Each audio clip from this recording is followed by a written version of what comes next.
So ఈ వీడియోలో మనం 3.6 బ్యాంకింగ్ సిస్టమ్ లిక్విడిటీ గురించి నేర్చుకుందాం. So why in news after remaining in surplus mode since 2019 May the Indian banking system liquidity turned into a deficit mode in September 2022. So first మనం money అంటే surplus mode అంటే ఏంది, deficit mode అంటే ఏంది, రెండు నేర్చుకోవాలి మనం. సర్ప్లస్ మోడ్ అంటే మన దగ్గర ఎక్కువ మనీ ఉన్నప్పుడు, డెఫిసిట్ మోడ్ అంటే మనం ఎక్కువ అప్పులల్లో ఉన్నప్పుడు. సో ఇది సర్ప్లస్ మోడ్, ఇది డెఫిసిట్ మోడ్. సో 2019లో సర్ప్లస్ మోడ్లో ఉన్న మనం 2022 వచ్చే వరకు అప్పులు తీసుకునే దాంట్లో టాప్ పొజిషన్లో ఉన్నాం. సో దీనికి మేజర్ రీజన్ వచ్చేసి banking system లిక్విడిటీయే.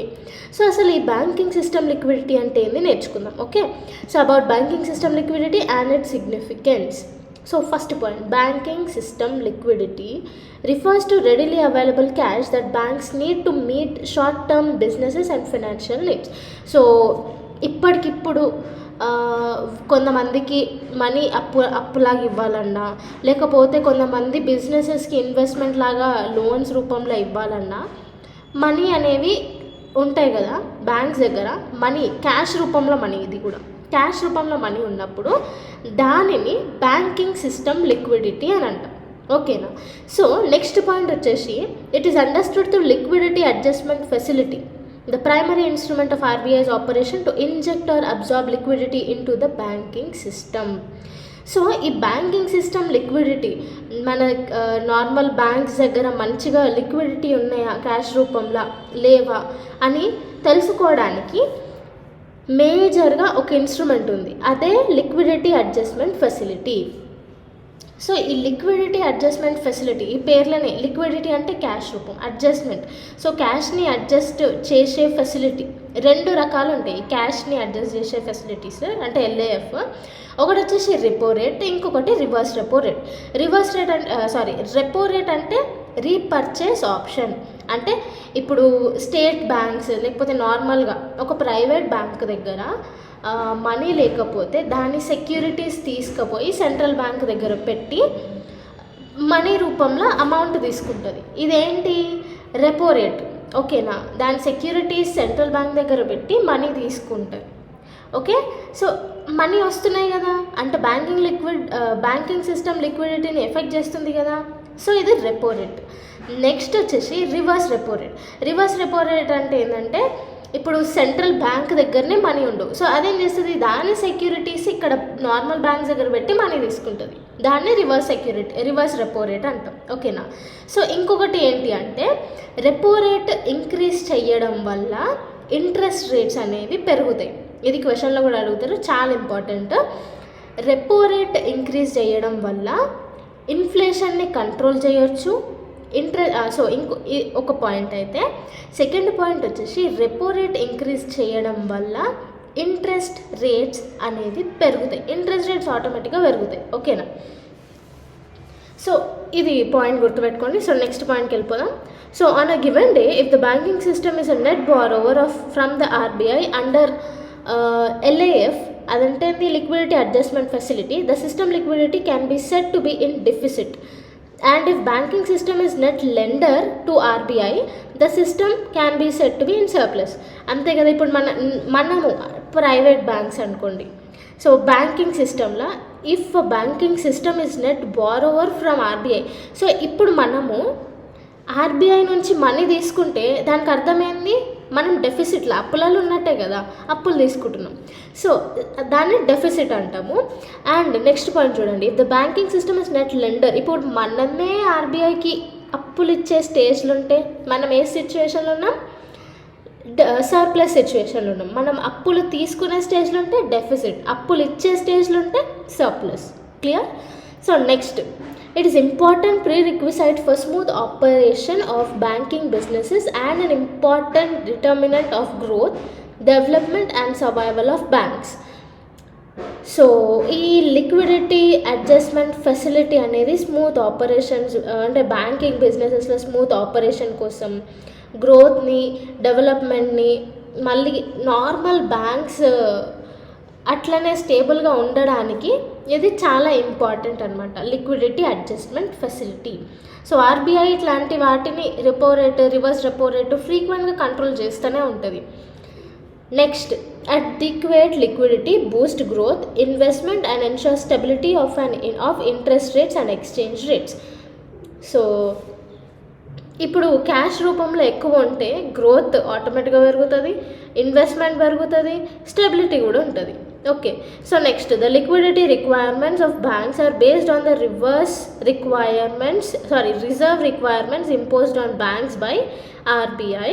Excess reserves held by them and autonomous factors or RBI balance sheet items which impact banks' liquidity needs but are not under the direct control of RBI. So ఇప్పుడు మనం డెఫిసిట్లో ఉన్నాం. డెఫిసిట్లో అంటే మనం ఇప్పుడు అప్పులు తీసుకోవాలనుకుంటున్నాం అంటే మనకి ఎంత అప్పు వచ్చే అవకాశం ఉంటుంది అని కూడా మన బ్యాంక్ కెపాసిటీని బట్టే ఉంటుంది. సో ఇప్పుడు మన బ్యాంక్ ఒక 100 crores వరకు సెక్యూరిటీస్ ఉంటే అది 50 crores లేకపోతే కొంచెం పర్సెంట్ ఉంటుంది. ఆర్బీఐ డిసైడ్ చేస్తుంది ఎంత అప్పులు ఇవ్వాలని. సో అంటే అప్పులు ఇవ్వడం కూడా మన బ్యాంక్ కెపాసిటీని బట్టే ఉంటుంది. ఓకేనా? సో ఇది major point. Next example, bank notes in circulation, government deposits or net foreign assets come under autonomous factors while cash reserve ratio and statutory liquidity come under reserve requirements. So autonomous factors, reserve requirements ఇది పక్కన పెడితే first CRR అంటే ఏంది, SLR అంటే ఏంది? So ఇవి చాలా simple. Cash reserve ratio, CRR అంటే మినిమం పర్సంటేజ్. అంటే ఇప్పుడు బ్యాంక్కి కొన్ని సపోజ్ ఒక 100 crores డిపాజిట్ వచ్చినాయి. నార్మల్ ప్రైవేట్ బ్యాంక్స్కి 100 crore డిపాజిట్ వస్తే ఎంత పర్సెంట్ అంటే కొంచెం సెంట్రల్ బ్యాంక్ కొంచెం చెప్తుంది.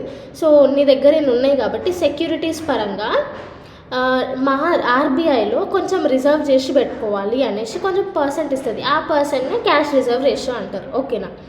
సో మన డిపాజిట్స్ని బేస్గా తీసుకొని కొంచెం అమౌంట్ మనం సెక్యూరిటీ అంటే ముందు చూపులాగా ఈ అమౌంట్ తీసుకొని సెంట్రల్ బ్యాంక్లో పెట్టాలి. సో ఆ పర్సంటేజ్ ఏదైతే ఉందో దాన్ని క్యాష్ రిజర్వ్ రేషియో అంటాం. Next, statutory liquidity ratio. So ఇదేంటి అంటే స్టాట్యుటరీ లిక్విడిటీ రేషియో, ఈ పేర్లోనే లిక్విడిటీ అంటే ప్రతి ఒక్క బ్యాంక్ కొంచెం పర్సెంట్ ఆఫ్ అసెట్స్ దాని దగ్గర పెట్టుకోవాలి. దాని దగ్గర ఏమున్నాయో అవన్నీ అప్పుల రూపంలో అట్లా ఖర్చు పెడతా అంటే కాదు. స్టాట్యుటరీ లిక్విడిటీ రేషియో అంటే బ్యాంకులలో కొంచెం పర్సెంట్ ఆఫ్ క్యాష్ అసెట్స్ అనేవి అట్లనే ఉండాలి. సో ఎంత పర్సెంట్ ఉండాలి, ఆ పర్సంటేజ్నే స్టాట్యుటరీ లిక్విడిటీ రేషియో అంటారు. ఓకేనా? ఇవి reserves requirements. So cash reserve ratio అంటే ఏంది, ప్రైవేట్ బ్యాంకులో కొంచెం పర్సంటేజ్ క్యాష్ సెంట్రల్ బ్యాంక్లో పెట్టుడు. స్టాట్యుటరీ లిక్విడిటీ రేషియో అంటే ఏంది, మన దగ్గర మొత్తం ఉన్నట్టు ఇవ్వకుండా అప్పుల రూపంలో స్పెండ్ చేయకుండా బ్యాంక్స్ దగ్గర, మనం అంటే బ్యాంక్స్, సో ఆ మనీ కొంచెం లిక్విడిటీ రూపంలో అసెట్స్ రూపంలో మనం పెట్టుకోవాలి. సో ఇవన్నీ రిజర్వ్స్ అంటే మనం రిజర్వ్ చేస్తున్నాం కదా రెండు టర్మ్స్లో రిజర్వ్స్ ఉన్నాయి కాబట్టి reserve requirements. So bank note circulations ఎట్లా పడితే అట్లా సర్క్యులేషన్ చేయవద్దు. గవర్నమెంట్ డిపాజిట్స్ ఇట్లాంటివన్నీ ఆటోనామస్ ఫ్యాక్టర్స్ అనమాట. ఓకేనా? సో ఇవన్నీ లిక్విడిటీకి సంబంధించి కంట్రోలింగ్ ఫ్యాక్టర్స్ అనమాట. రిజర్వ్ రిక్వైర్మెంట్స్ ఉంటాయి, ఆటోనామస్ రిక్వైర్మెంట్స్ ఉంటాయి. రిజర్వ్ రిక్వైర్మెంట్స్ అంటే ఆపద సమయంలో మాత్రమే ఇట్లాంటివి వాడచ్చు. ఆటోనామస్ అంటే నార్మల్ సర్క్యులేషన్ అట్లాంటివి చేయొచ్చు. Okay, next, major reasons behind the banking system liquidity deficit అంటే చెప్పుకున్నాం కదా, మనం అప్పులు తీసుకునే స్టేజ్లో ఉంటే డెఫిసిట్ అనమాట. సో నెక్స్ట్ ఫస్ట్ పాయింట్ వచ్చేసి, సో ఎందుకు మనము ఇట్లా అప్పులు తీసుకునే స్టేజ్లో ఉన్నాం? First, disparity between credit growth and deposit growth at banks. అప్పులు ఎక్కువ అంటే నార్మల్గా బ్యాంక్స్ ఇప్పుడు డెఫిసిట్లో ఎందుకు ఉన్నాయి అంటే ఫస్ట్ రీజన్ వచ్చేసి ఈ విజయ్ మాల్యా వీళ్ళందరూ, నీరవ్ మోడీ వీళ్ళందరూ ఏం చేశారు, వందల కోట్లు లక్షల కోట్లు ఇవన్నీ తీసుకొని వెళ్ళిపోయినారు. అంటే ఏంది, మన బ్యాంక్స్ ఎక్కువ అప్పులు ఇవ్వడం వల్ల వచ్చే డిపాజిట్ ఏమో తక్కువ, అప్పులు ఇచ్చే రేట్ ఏమో ఎక్కువ. సో అన్ని అప్పులు ఇవ్వడం వల్ల బ్యాంక్ అప్పులలో చిక్కకపోయింది. ఓకేనా, first point. So higher growth in bank credit again slower deposit growth in the last few months. So last few months నుంచి ఇదే క్రెడిట్ అనేది ఎక్కువ పోతుంది, డిపాజిట్ అనేది తక్కువ వస్తుంది. Next hefty outflow of money. ఇది ఎప్పుడు advance tax payments by companies. So advance tax payments by companies అంటే కార్పొరేట్ కంపెనీస్ ఏవైతే ఉంటాయో ఆ కంపెనీస్ ఇయర్ ఎండింగ్ కంటే ముందే మనీ ట్యాక్స్ కట్టేస్తాయి. సో అట్లా ఇయర్ ఎండింగ్ కంటే ముందు ట్యాక్స్ కట్టడం వల్ల దీని దగ్గర ఎక్కువ మనీ ఉండడం వల్ల ఇది ఎక్కువ లోన్స్ ఇచ్చేస్తుంది. బ్యాంక్స్ దగ్గర ఎక్కువ అమౌంట్ ఉండడం వల్ల ఎక్కువ లోన్స్ ఇచ్చేస్తుంది. సో ఎక్కువ అవుట్ఫ్లో ఆఫ్ మనీ అవుతుంది. Next aggressive RBI measures. So RBI ఏం చేస్తుంది అంటే ఒక సైడ్ మన రూపీ వాల్యూ పడిపోవడం వల్ల ఇంటర్నేషనల్ మార్కెట్స్లో డాలర్ వాల్యూ చాలా ఎక్కువైపోతుంది. సో దానివల్ల ఏమవుతుంది, ఆటోమేటిక్గా ఇండియన్ రూపీ కరెన్సీ వాల్యూ అనేది చాలా తక్కువైపోతుంది. సో ఇండియన్ రూపీని మొత్తం పడిపోకుండా ఇంటర్నేషనల్ స్టాండర్డ్స్కి అన్నిటినీ బ్యాలెన్స్ చేస్తూ ఒక స్టాండర్డ్ రూపీ వాల్యూ పెట్టాలని ఆర్బీఐ కొన్ని మెజర్స్ తీసుకుంటుంది. ఆ మెజర్మెంట్స్లో ఏమవుతుంది అంటే ఆటోమేటిక్గా అంటే ఈ బ్యాంక్స్ అప్పులలో చిక్కుకుపోతున్నాయి అన్నమాట. సో మనీ వాల్యూ అనేది చాలా తగ్గిపోవడం వల్ల ఆటోమేటిక్గా మనీ వాల్యూ తగ్గిపోతే బ్యాంకింగ్ సిస్టమ్ కూడా ఆటోమేటిక్గా తక్కువ కూలిపోతుంది మెల్లమెల్లగా. సో ఆర్బీఐ మెజర్స్ వల్ల కూడా బ్యాంకింగ్ సిస్టమ్ అనేది ఇన్ఫ్లుయెన్స్ అవుతుంది. Next ballooning government cash balances. ఇప్పుడు ఈ బెలూనింగ్ అంటే ఏంటి? బెలూనింగ్ అంటే ఇప్పుడు సపోజ్ నేను గవర్నమెంట్ అనుకుందాం, ఎక్స్క్యూజ్ మీ. సో నేను గవర్నమెంట్. సో నేనేం చేస్తా అంటే నేను ఒక ప్రైవేట్ బ్యాంక్ నుంచి అప్పు తీసుకుంటా. ఆ అప్పుని ఇన్స్టాల్మెంట్ రూపంలో కడతా. ఇన్స్టాల్మెంట్ రూపంలో కట్టినప్పుడు నేను నార్మల్గా ఉన్న అంటే నార్మల్గా ఇన్స్టాల్మెంట్స్ కట్టడం తక్కువనే ఉంటుంది. ఒకవేళ ఒక 10 crores కడుతున్నా నార్మల్గా మంత్లీ ఇన్స్టాల్మెంట్. కాకపోతే నా లాస్ట్ ఇన్స్టాల్మెంట్ వచ్చేసి ఒక 100 crores అట్లా కడతా అని చెప్తాను నేను. సో లాస్ట్ ఇన్స్టాల్మెంట్లో ఎక్కువ కట్టడం వల్ల క్యాష్ రిజర్వ్స్ అనేవి కూలిపోతున్నాయి. సో అట్లా మనకి ఎస్టిమేటెడ్ $3 trillion వరకు బెలూన్ క్యాష్ బ్యాలెన్సెస్ ఉన్నాయి మనకి, బెలూనింగ్ గవర్నమెంట్ క్యాష్ బ్యాలెన్సెస్. దీనివల్ల ఆటోమేటిక్గా అప్పులలో కూడుకొని పోతాం. సో గవర్నమెంట్ కూడా ఎక్కువ స్పెండ్ చేయడం వల్ల ఒకటేసారి లిక్విడిటీ అనేది ఉండదు. Next rise in balance of payments deficit at capital account as well as current account levels. So payment deficits అప్పులు చాలా ఎక్కువైపోయినాయి. సో దానివల్ల ఆటోమేటిక్గా మనీ అవుట్ఫ్లో వెళ్ళిపోతున్నాయి, మన దగ్గర ఏమి ఉండట్లేదు, లిక్విడిటీ అనేది ఆటోమేటిక్గా ఉండదు. Next rise in discretionary spending by people. So festivals అని అవి ఇవి అనేసి ఎట్లా పడితే అట్లా ప్రజలు కూడా ఖర్చు పెడుతున్నప్పుడు ప్రజలు ఖర్చు పెడుతున్నారు అంటే ఖర్చు ఎక్కువ పెట్టడం, ఆదాయం తక్కువ రావడం డెఫిసిట్ కిందికే వస్తుంది కదా.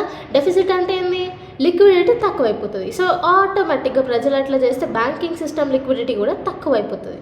ఖర్చు పెట్టడం అంటే బ్యాంకుల నుంచి తీసుకొని ఖర్చు పెడుతున్నారు, సో లిక్విడిటీ అనేది బ్యాంకులలో తగ్గిపోతుంది. సో ఇవి మేజర్ రీజన్స్ అనమాట. Next impact on banking liquidity deficit. So banking అప్పులలో చిక్కుకుపోయింది. దీనివల్ల లాస్ట్ ఫ్యూ మంత్స్ నుంచి ఈ డెఫిసిట్ అనేది చాలా పెరిగిపోతుంది. సో దీనివల్ల ఎక్కడెక్కడ ఇంపాక్ట్ పడుతుంది చూద్దాం. Increase in deposit rates or special deposit schemes from banks to get money. So banks ఏం చేస్తున్నాయంటే లిక్విడిటీ పెంచుకోవడానికి అందరూ డిపాజిట్ చేయండి, ఫ్రీ బ్యాంక్ అదేంటి ఇట్లా బీమా యోజన అని ఇట్లాంటివన్నీ స్కీమ్స్ తీసుకొని వస్తుంది. సో దట్ వాళ్ళు నార్మల్ పీపుల్ వచ్చేసి డిపాజిట్ చేస్తే లిక్విడిటీ అనేది కొంచెం పెరగవచ్చు అనేసి. లైఫ్ ఇన్సూరెన్స్ స్కీమ్స్, ఇట్లా బీమాస్, ప్రధాన మంత్రి ఆరోగ్య బీమా, జన్ధన్ యోజన ఇట్లాంటివి అన్నీ ఉన్నాయి కదా. సో ఇవన్నీ అందరికీ బ్యాంకింగ్ సిస్టమ్కి దగ్గరికి తీసుకురావడం వల్ల ఏమవుతుందంటే ప్రజల దగ్గర మనీ ఉన్నాయన్నీ ఇక్కడ పెడితే ఆటోమేటిక్గా ఎకనామీలో బ్యాంకింగ్ సిస్టమ్ లిక్విడిటీ అనేది కొంచెం పెరగవచ్చు కదా అనేసి ఈ డిపాజిట్ స్కీమ్స్ అనేది తీసుకొని వస్తుంది, ఇంట్రడ్యూస్ చేసి ఎంకరేజ్ చేస్తుంది అనమాట. Next increased cost of borrowed funds due to rise in money market rates. yield of treasury bills or T bills spiked recently due to tighter liquidity conditions. So liquidity అనేది అంటే cash రూపంలో బ్యాంక్స్లలో లేకపోవడం వల్ల ఎక్కువ amount అనేది borrow చేసుకుంటున్నాం అనమాట, అప్పులు తీసుకుంటున్నాం ఎక్కువ. సో ఇప్పుడు మనం తెలుసుకోవాల్సింది ట్రెజరీ బిల్స్ అంటే ఏంది. ట్రెజరీ బిల్స్ అంటే షార్ట్ టర్మ్గా, అంటే 91 days ఉండొచ్చు, 182 days ఉండొచ్చు, లేకపోతే 364 days ఉండొచ్చు.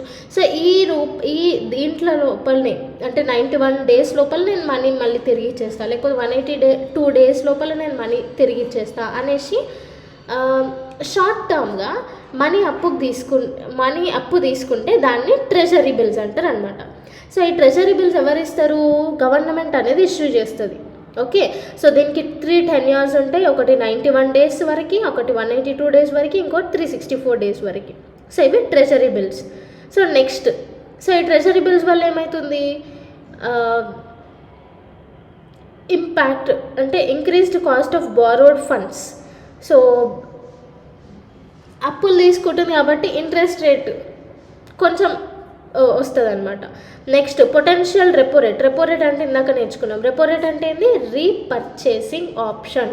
ఓకే, సో మన దగ్గర మనీ లేకపోతే, అంటే ప్రైవేట్ బ్యాంక్స్ దగ్గర మనీ లేకపోతే, ప్రైవేట్ బ్యాంక్స్ యొక్క సెక్యూరిటీస్, బాండ్స్ ఏవైతే ఉంటాయో అవన్నీ తీసుకుపోయి సెంట్రల్ బ్యాంక్ దగ్గర పెట్టి రీపర్చేసింగ్ ఆప్షన్. సో నేను నీ దగ్గర పెడుతున్నా, మళ్ళీ నా దగ్గర మనీ వచ్చినప్పుడు ఇవన్నీ తీసుకొని పోతా అనేసి రీపర్చేసింగ్ ఆప్షన్. ఓకేనా? సో అక్కడికి పెట్టి సెంట్రల్ బ్యాంక్ దగ్గర పెట్టి కొంచెం మనీ తీసుకుంటుంది. So potential repo rate change from RBI which will increase banks repo linked lending rates and marginal cost of funds based lending rates result in higher loan interest rates for consumers. So ఇక్కడ ఏంటి అంటే point, repo rate అంటే ఇప్పుడు నా దగ్గర amount లేదు, నేను పోయి వేరే దగ్గర అప్పు తీసుకొని వేరే వాళ్ళకి అప్పు ఇవ్వాలంటే నేను ఇప్పుడు ఫస్ట్ నేను అప్పు తీసుకున్నా, దాని ఇంట్రెస్ట్ కట్టాలి. సో దాని ఇంట్రెస్ట్ కట్టాలి, నాకు కూడా కొంచెం ప్రాఫిట్ రావాలి. అంటే ఇంట్రెస్ట్ కట్టాలి, నాకు ప్రాఫిట్ రావాలంటే నా దగ్గర అప్పు తీసుకునే వాళ్ళ దగ్గర ఇంట్రెస్ట్ రేట్స్ అనేవి ఎక్కువ పెట్టాలి కదా. అంటే ఏంది? రెపో రేటు పెరగడం వల్ల ఇంట్రెస్ట్ రేట్స్ కూడా పెరుగుతాయి. ఓకేనా? ఇట్లా ఇంట్రెస్ట్ రేట్స్ పెరగడం వల్ల ఏమవుతుంది? ఆటోమేటిక్గా ఈ marginal cost of fund based lending rate, అంటే లెండింగ్ రేట్ అనేది ఇంక్రీజ్ అవుతుంది. మళ్ళా రెపో లింక్డ్ లెండింగ్ రేట్స్ ఈ రెండు ఇంక్రీజ్ అవ్వడం వల్ల ఇంట్రెస్ట్ రేట్ కూడా ఆటోమేటిక్గా ఇంక్రీజ్ అవుతుంది. ఓకేనా? సో ఇది అంటే రెపో రేట్ చేంజ్ అవ్వడం వల్ల, అంటే రెపో రేట్ ఇంక్రీజ్ అయితే ఆటోమేటిక్గా ఇంట్రెస్ట్ రేట్స్ అనేవి ఇంక్రీజ్ అవుతాయి. Okay, next reduced demand which can further lead to contraction of economic activities. So interest రేట్లు ఎక్కువ చేస్తే ఎవరు తీసుకుంటారు లోన్? ఎవరు తీసుకోరు. సో దానివల్ల ఏమవుతుంది? Economic activities తక్కువైపోతుంది. మనీ ఉంటేనే ఏమైనా కొనికి వస్తుంది, మనీ లేకపోతే ఏం కొనరు. దానివల్ల ఏమవుతుంది? ఎకనామిక్ యాక్టివిటీస్ ఆటోమేటిక్గా తక్కువైపోతాయి. నెక్స్ట్ పాయింట్ వచ్చేసి increased difficulties for RBI to maintain borrowing cost for growth as well as continue with its monetary tightening cycle. దీంట్లో ఏంటి అంటే, సో ఇప్పుడు ఎవరు ఎకనామిక్ యాక్టివిటీ కాకపోతే స్టేట్కి, సెంట్రల్ గవర్నమెంట్కి ట్యాక్సెస్ రూపంలో మనీ రావు. అట్లా ట్యాక్సెస్ రూపంలో మనీ రావాలంటే మనీ ఫ్లో అనేది ఉండాలి ప్రజల మధ్యలో, ఎకనామిక్ యాక్టివిటీ అనేది పెరగాలి. సో ఇట్లా ఎకనామిక్ యాక్టివిటీని పెంచేటట్టు లిక్విడిటీ పెంచాలి. మళ్ళీ లోన్స్ని అంటే బ్యాంక్స్ లోన్స్ కట్టే స్టేజ్కి తీసుకురావాలి. ఇట్లాంటి అన్నీ మళ్ళీ ఆర్బీఐ దాని ప్రాఫిట్స్ అది చూసుకోవాలి. సో ఇవన్నీ బ్యాలెన్స్ చేయడం వల్ల ఏమవుతుంది అంటే లిక్విడిటీ డెఫిసిట్ అనేది అవుతుంది అనమాట సెంట్రల్ బ్యాంకులో, ఇటు స్టేట్ బ్యాంక్లో కూడా. సో ఇట్లా ఆర్బీఐ మెజర్స్ వల్ల కూడా ఇట్లా లిక్విడిటీ అనేది కొంచెం తగ్గుతా అట్లా ఫ్లక్చుయేషన్స్ అవుతాయి. సో ఇది మేజర్గా కాన్సెప్ట్స్. సో వే ఫార్వర్డ్ ఇప్పుడు ఏం చేయాలి అంటే, the current liquidity deficit may be attributed to temporary factors like advance tax flow. So first temporary factors like advance tax flows. Companies దానికి అంటే ఇయర్ తర్వాత కట్టాల్సింది ఇయర్ కంటే ముందే కట్టడం వల్ల మనకి లిక్విడిటీ డెఫిసిట్ అనేది అవుతుంది. సో సడన్గా మనీ వచ్చేసి అవసరమైన టైంలో మనీ రాకపోతే అప్పులలో ఉంటాం మనం, మళ్ళీ బారోయింగ్ చేసుకోవాలి. అట్లా కాకుండా ఈ అడ్వాన్స్ ట్యాక్స్ ఫ్లో అనేది తక్కువ చేయాలి. ఓకే, ఫస్ట్ పాయింట్ ఇది. But if it is long term in nature skillful management of liquidity becomes crucial for sustained growth. Along with the RBI's open market operations, reducing the government cash balances can help in stabilizing yields as well as ensure proper liquidity in the system.